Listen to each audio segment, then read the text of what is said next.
Episode 10 रहस्य में मकान। थोड़ी देर बाद फरीदी कमरे से निकला। उसने अपना चेहरा चेस्टर के कॉलर में छिपा रखा था। शराब खाने के बाहर आकर उसने चेस्टर के कॉलर गिरा दिए। वो प्रिंस अदनान के भेस में था। उसने फुटपाथ पर कुछ देर खड़े होकर सोचा और फिर एक टैक्सी में बैठकर प्रिंस अदनान के मकान की तरफ चला गया। प्रिंस अदनान जिस मकान में रह रहा था वो एक बहुत पुरानी बिल्डिंग थी। उसके बारे में आमतौर पर मशहूर था कि वहाँ भूत प्रेत का साया है। इससे पहले यहाँ एक बहुत ही अमीर आदमी रहता था। वो बिल्कुल अकेला था। उसके बारे में लोग कहते थे कि वो इस मकान में रहने वाले भूतों ही की मदद से अमीर हो गया है। इस इमारत दरअसल शाही दौर की थी और ये शहर के एक नवाब खानदान से ताल्लुक़ रखती थी। किसी वजह से इस खानदान वालों ने उसे बेच दिया। वजह कुछ भी रही हो, लेकिन आम लोगों में ये बात मशहूर हो गई कि उसका बेचना दरअसल भूतों वाला मामला ही था। जिस शख्स ने उसे खरीदा था उसने उसे किराए पर उठा दिया। किराएदार, जो मकान में कुछ नौकरों के साथ अकेला रहता था, एक दिन सुबह अपने कमरे में मुर्दा पाया गया। इस वाक़ये से उस मकान के भूता होने की शोहरत और भी इजाफा हो गया। फिर उस मकान को प्रिंस अदनान ने किराए पर लिया और वहीं रहने लगा। मकान यूं ही कुछ संदिग्ध लगता था। फिर भूतों वाले मामले ने उसे और भी भयानक बना दिया। प्रिंस अदनान जब उसे किराए पर ले रहा था तो आसपास के लोगों ने उसे रोकने की कोशिश की, लेकिन उसने हंसकर टाल दिया। फरीदी इस इमारत के सामने पहुंचकर थोड़ी देर के लिए रुका। मेन गेट पर हाई पावर का बल्ब जल रहा था। एक तरफ चौकीदार बैठा ऊँग रहा था। फरीदी खड़ा कुछ सोचता रहा। फिर आगे बढ़कर उसके कदम एक ऐसे शराबी की तरह लड़खड़ा रहे थे जैसे ज़्यादा पी गया हो। उसने चौकीदार के पास पहुंचकर उसे ठोकर मारी और हड़बड़ा कर खड़ा हो गया। सुअर का बच्चा सोता है, फरीदी बिगड़ी हुई आवाज़ में चीखा। नहीं तो हुजूर, चौकीदार ने सहम कर जवाब दिया। हुजूर का बच्चा, उल्लू का पट्टा। फरीदी बड़बड़ाता हुआ अंदर चला गया। अब उसने भद्दी आवाज़ में एक अंग्रेज़ी का गाना शुरू कर दिया। उसे ऐसा मालूम होता था कि उसकी आवाज़ से सारी इमारत गूंज रही हो। शोर सुनकर दो पहलवान उसके करीब आकर खड़े हो गए। क्या बात है सरदार? एक आदमी ने गुजराती में पूछा। तुम्हारा सिर, फरीदी ने गुजराती में चिल्ला कर कहा। आइए मैं आपको आपके सोने के कमरे तक पहुंचा दूं, पहला आदमी बोला। अबे ओ गधे, तेरा दिमाग ख़राब हो गया है, फरीदी झूमता हुआ बोला। मैं मुर्गी का बच्चा हूँ, क्या समझा? मुझे मेरे दड़बे में पहुंचा दे। दोनों आदमियों ने मुस्कुराकर सिर झुका लिया। अच्छा, तुम दोनों मुस्कुराते हो, फरीदी ने जेब से पिस्तौल निकाल कर कहा। Hands up. दोनों गिड़गिड़ाते हुए उसके कदमों पर गिर गए। फरीदी ने एक ज़ोरदार कहका लगाया और पिस्तौल जेब में रख लिया। उठो, वो गरज कर बोला। तुम दोनों मेरे बाप हो। दोनों खड़े होकर कांपने लगे। जाओ, राजू को भेज दो, फरीदी ने कहा। राजू? दोनों ने एक साथ कहा और हैरत में एक दूसरे की तरफ देखने लगे। हाँ हाँ, राजू, फरीदी झूमता हुआ बोला। कौन राजू? एक ने कहा। तुम राजू को नहीं जानते? तब तुम काली बिल्ली औलाद मालूम होते। जाओ, उसे फौरन बुलाओ, वरना मैं तुम दोनों को ख़त्म कर दूंगा। सरदार, हम नहीं जानते राजू कौन है, एक बोला। फरीदी सोच में पड़ गया कि सिर्फ प्रिंस अदनान ने राजू वाली बात झूठ कही थी। अगर वो शराबी का रोल ना कर रहा होता तो इसी दौरान बुरा वक्त आ जाता। वो सोचने लगा कि कहीं ट्रांसमीटर वाली बात भी गलत ना हो। तुम लोग बिल्कुल गधे हो जो राजू को नहीं जानते, फरीदी ने कहा। राजू मेरी बहन जान, मेरी महबूबा, अभी वो होटल में मेरे साथ शराब पी रही थी।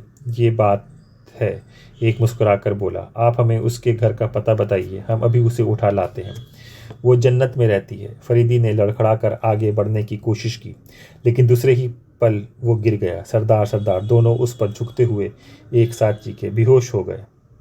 एक ने कहा। कभी इतनी नहीं पीते, मालूम नहीं क्या बात है, दूसरा बोला। कोई औरत साथ थी ना, पहला मुस्कुराकर बोला। चलो इन्हें उठाकर उनके सोने के कमरे में डाल दें। दोनों फरीदी को उठाकर सोने के कमरे में लाए और लिटा दिया। उनके चले जाने के और थोड़ी देर यूं ही लेटे रहने के बाद फरीदी उठा और कमरा अंदर से बंद कर लिया। ये एक बहुत ही खूबसूरत सजाया कमरा था। सोने के पलंग के करीब एक छोटी सी मेज़ पर रेडियो रखा हुआ था। फरीदी को ट्रांसमीटर की तलाश थी। उसने कमरे का कोना कोना छान मारा, मगर ट्रांसमीटर का कहीं पता ना चला। वो सोचने लगा, खैर कुछ परवाह नहीं, अब तो प्रिंस अदनान उसकी कैद ही में है। अगर वो आज सीधी तरह नहीं बता सकता तो क्या हुआ, कल उसकी खाल खींच ली जाएगी। अभी वो सोच ही रहा था कि अचानक मेज़ पर रखे हुए रेडियो में हल्की हल्की सी खड़खड़ाहट पैदा होने लगी। वो चौंक पड़ा। रेडियो अपने आप कैसे चलने लगा। इस झटपट पर रेडियो के करीब पहुंचा। अब रेडियो में से किसी आदमी की आवाज़ भी सुनाई देने लगी थी। बोलने वाला अंग्रेजी कह रहा था, तुमने अभी तक खबर नहीं दी, तीसरी बार तुमसे कह रहा हूँ, जवाब दो कि क्या हुआ। दोपहर को तुमने खबर दी थी कि वो आ गया है। फरीदी गौर से रेडियो का जायज़ा लेने लगा। अचानक उसका हाथ एक जगह पड़ा और खटके के साथ रेडियो में एक खाना और खुल गया। जहाँ फरीदी का हाथ लगा था वहाँ एक छोटा सा और सरसरी तौर पर देखने पर नज़र न आने वाला एक स्विच लगा हुआ था। फरीदी ने स्विच दबाया और खाना फिर बंद हो गया। उसने खाने को फिर खोला और मुंह लगा कर कहने लगा, मैंने ज़बरदस्त धोखा खाया। कमबख्त ने सादे कागज़ों के ऊपर कुछ नोट लगा रखे थे। नोटों की गड्डियों में ऊपर नीचे नोट और बीच में सादा कागज़। तस्वीरों का क्या हुआ? रेडियो से आवाज़ आई। डिटेक्टिव समेत ले गया। फरीदी ने कहा, तुम बिल्कुल बेवकूफ़ हो। रेडियो से आवाज़ आई, क्या लड़की भी वापस कर दी? नहीं। फरीदी ने कहा, यह मेरी पहली गलती है, उम्मीद है कि आप मुझे माफ़ कर देंगे। खैर जाने दो। रेडियो से आवाज़ आई, लड़की को हिफाजत से रखना, अगर हो सके तो उस गधे को भी उठा लाओ। और हाँ, फरीदी से होशियार रहना, वो बुरी तरह मेरे पीछे पड़ गया है। अगर हुक्म हो तो उसे कत्ल कर दिया जाए। फरीदी ने कहा, तुम उसकी फिक्र मत करो, मैं उसके कायदे से इंतज़ाम कर रहा हूँ। रेडियो से आवाज़ आई। फरीदी ने मुस्कुराकर सिर हिलाया और बोला, कल दिन में आपसे बात नहीं कर सकूँगा। मेरा इरादा है कि उस नवाब के बच्चे को एक अच्छा सबक सीख पढ़ाऊँ। उसे सबक देने का सबसे आसान तरीका तुम्हें बताता हूँ। रेडियो से आवाज़ आई, लड़की तुम्हारे कब्ज़े में है ही, किसी के साथ उसकी तस्वीर खींचकर उसे रिहा कर दो और तस्वीर की एक एक कॉपी उसके हर रिश्तेदार के पास भिजवा दो। फरीदी उलझन में पड़ गया। अदनान ने कहा था कि उसे लड़की के अपहरण के बारे में कुछ मालूम ही नहीं। लिनॉट सीधे उसे गायब कर दिया है, उसी ने उसे कहीं रखा भी था। आपका ये ख्याल बहुत अच्छा है, ऐसा ही किया जाएगा। फरीदी ने कहा, और कोई हुक्म नहीं, अब बस कल रात को फिर बात होगी। रेडियो से आवाज़ आई और कमरे में पूरी तरह से सन्नाटा छा गया। फरीदी ने खाना बंद कर दिया। वो सोच रहा था कि आखिर गजाला का पता कैसे लगाया है।